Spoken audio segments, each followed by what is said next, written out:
Hi hello welcome back. അടിപൊളി ഒരു ഇഫ്താർ സ്നാക്കിൻ്റെ recipe കണ്ടാലോ? വളരെ എളുപ്പമാണ് എന്ന് ഞാൻ പറയുന്നില്ല, എന്നാലും കുറച്ച് കഷ്ടപ്പെട്ടാലും നല്ല ടേസ്റ്റിൽ കഴിക്കാൻ പറ്റിയ അടിപൊളി ഒരു സ്നാക്കാണ്. അതിനായിട്ട് നമുക്ക് ആദ്യം 2 കപ്പ് ജീരകശാല റൈസാണ്. കൈമ റൈസ് ഉപയോഗിച്ചാലും മതിയേ. 2 കപ്പ് ജീരകശാല റൈസ് ഒരു പാത്രത്തിലേക്ക് ഇട്ട് കൊടുത്ത് നന്നായിട്ട് 2-3 വെള്ളം കഴുകിയെടുക്കുക. കഴുകിയെടുത്തതിന് ശേഷം നിറയെ വെള്ളം ഒഴിച്ച് ഒരു 2-3 മണിക്കൂർ ഒന്ന് കുതിരാനായിട്ട് നമുക്ക് മാറ്റി വയ്ക്കാം.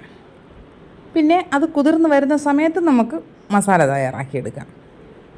അതിനായിട്ടൊരു പാനിലേക്ക് 1-1.5 ടേബിൾ സ്പൂണോളം എണ്ണ ഒഴിച്ച് കൊടുത്തിട്ടുണ്ട്. അതിലേക്ക് 2 മീഡിയം സൈസ് സവോള ചെറുതായിട്ട് അരിഞ്ഞതാണേ, അതിലേക്ക് കുറച്ച് ഉപ്പും കൂടെ ഇട്ടിട്ട് നന്നായിട്ട് നമുക്കതിനെ വഴറ്റി കൊടുക്കാം. ഇനി അതിലേക്ക് 1 പച്ചമുളക് ചെറുതായിട്ട് അരിഞ്ഞതിനെ ചേർത്ത് കൊടുക്കുക. 1 തണ്ട് കറിവേപ്പില ചെറുതായിട്ട് മുറിച്ച് അത് ചേർത്ത് കൊടുക്കുന്നുണ്ട്. 1/2 ടേബിൾ സ്പൂണോളം ജിഞ്ചർ ഗാർലിക് പേസ്റ്റ് ചേർത്ത് കൊടുക്കുന്നുണ്ട്.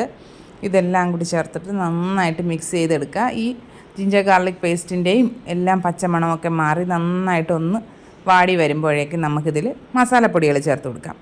ഒരു 1/2 ടീസ്പൂൺ ഗരം മസാലയും 1/2 ടീസ്പൂൺ കുരുമുളക് പൊടിയാണ് ചേർക്കുന്നത്.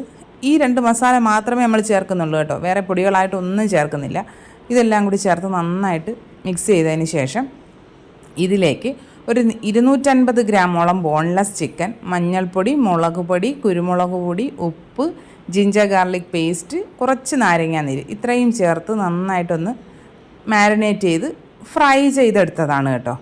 അതിനെ എന്നിട്ട് ഷ്രെഡ് ചെയ്തെടുത്ത് ഇതിലേക്ക് ചേർത്ത് കൊടുത്തിരിക്കുകയാണ്. ഇനി അതിലേക്ക് കുറച്ച് മല്ലിയില കൂടെ ചേർത്ത് നന്നായിട്ട് യോജിപ്പിച്ചെടുക്കുക. ഈ മസാലയും ചിക്കനും എല്ലാം കൂടി നന്നായിട്ട് യോജിപ്പിച്ചെടുക്കുമ്പോഴേക്കും നമ്മുടെ ഫില്ലിങ് റെഡി ആയിട്ടുണ്ട്. ഇനി നമുക്ക് നമ്മുടെ കുതിർത്താൻ വെച്ച അരി ഒരു 3 മണിക്കൂറിന് ശേഷം എടുത്ത് അരച്ചെടുക്കാം. അരി ഒരു മിക്സിയുടെ ജാറിലേക്ക് ഇടുക. അതിലേക്കൊരു 4-5 ഏലക്കായ, 2 കോഴിമുട്ട, ഒരു 1/2 ടീസ്പൂണോളം ഉപ്പ് ചേർത്ത് കൊടുക്കുക. പിന്നെ 1 കപ്പ് വെള്ളം, 1 കപ്പ് മുഴുവനായിട്ടും വെള്ളം ഒഴിക്കുന്നുണ്ട്.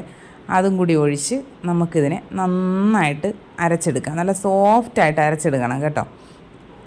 അതിനെ നമുക്കൊരു പാത്രത്തിലേക്ക് ഒഴിച്ചു കൊടുക്കുക. ഇനി മിക്സിയുടെ ജാറിൽ തന്നെ ഒരു 1/2 കപ്പ് വെള്ളം കൂടി ഒഴിച്ചിട്ട് നന്നായിട്ടൊന്ന് മിക്സ് ചെയ്ത് ഇതിലേക്ക് ഒഴിച്ചു കൊടുക്കുക. മൊത്തത്തിലപ്പോൾ നമ്മൾ 1.5 കപ്പ് വെള്ളം ഒഴിച്ചിട്ടാണ് ഈ അരി അരച്ചെടുക്കുന്നത്. ഒരുപാട് ലൂസായി പോകാനും പാടില്ല, എന്നാൽ ഒരുപാട് തിക്കായിരിക്കാനും പാടില്ല കേട്ടോ. ഇനി നമുക്ക് ഞാനിപ്പോൾ ഒരു കേക്ക് ഉണ്ടാക്കുന്ന ട്രേ ആണ് സ്റ്റീമറിലേക്ക് വെച്ച് കൊടുത്തിരിക്കുന്നത്. ഒരു 7 ഇഞ്ചിൻ്റെ കേക്ക് ടിന്നാണ് കേട്ടോ. അതിലേക്ക് ആദ്യം ഒരു ലെയറായിട്ട് നമ്മുടെ മാവ് ഒഴിച്ചു കൊടുക്കുക. എന്നിട്ട് അതൊന്ന് അടച്ച് വയ്ക്കുക. ചെറുതായിട്ട് അതൊന്ന് കുക്കായി വരുമ്പോൾ അതിന് മുകളിലേക്ക് ഒരു ലെയറായിട്ട് ഈ ചിക്കൻ്റെ ഫില്ലിങ് ചേർത്ത് കൊടുക്കുക. എന്നിട്ടും അതൊന്ന് സെറ്റായി വരുമ്പോൾ വീണ്ടും അതിൻ്റെ മുകളിലേക്ക് നമ്മുടെ ഈ മാവ് ഒഴിച്ചു കൊടുക്കുക. അങ്ങനെ നമുക്കിത് ഓരോ ലെയറായിട്ട് ഒഴിച്ചു കൊടുത്ത് ഏകദേശം ഞാനിപ്പോൾ ഒരു 5 ലെയറോളം ഒഴിക്കുന്നുണ്ട് കേട്ടോ. മാവ് ഒഴിച്ച് അതൊന്ന് കുക്കായി വരുമ്പോൾ ഫില്ലിങ് ഇട്ട് കൊടുക്കുക. വീണ്ടും അതൊന്ന് അടച്ച് വെച്ച് അതൊന്ന് കുക്കായി വരുമ്പോൾ വീണ്ടും മാവ് ഒഴിച്ച് കൊടുക്കുക. അങ്ങനെ വേണം നമ്മൾ ഓരോ ലെയറും ചെയ്തെടുക്കാനായിട്ട്. അവസാനത്തെ ലെയർ ഒഴിച്ച് കഴിഞ്ഞതിന് ശേഷം ഒരു 10 മിനിറ്റ് ഒന്ന് അടച്ച് വെച്ച് ഹൈ ഫ്ലെയിമിലൊന്ന് കുക്ക് ചെയ്തെടുക്കുക. ഇതൊന്ന് നന്നായിട്ട് ചൂടാറിയതിന് ശേഷം വേണം നമുക്കിതിനെ മറിച്ചിട്ടെടുക്കാനായിട്ട്. പക്ഷേ ഇതെനിക്ക് പാത്രത്തിൽ നിന്ന് വിട്ട് വരുന്നില്ല. പിന്നെ ഞാനതിനെ കത്തി വെച്ചിട്ട് കട്ട് ചെയ്തെടുക്കുകയാണ് ചെയ്തത്. നല്ല ടേസ്റ്റാണ്, ട്രൈ ചെയ്ത് നോക്കുക. വീഡിയോസൊക്കെ ഇഷ്ടമാകുന്നുണ്ടെങ്കിൽ ചാനൽ സബ്സ്ക്രൈബ് ചെയ്ത് സപ്പോർട്ട് ചെയ്യേണ്ടതാണ്. ഇനി നമുക്ക് മറ്റൊരു അടിപൊളി വീഡിയോ ആയിട്ട് ഉടനെ തന്നെ കാണാം. അതുവരെ ബൈ.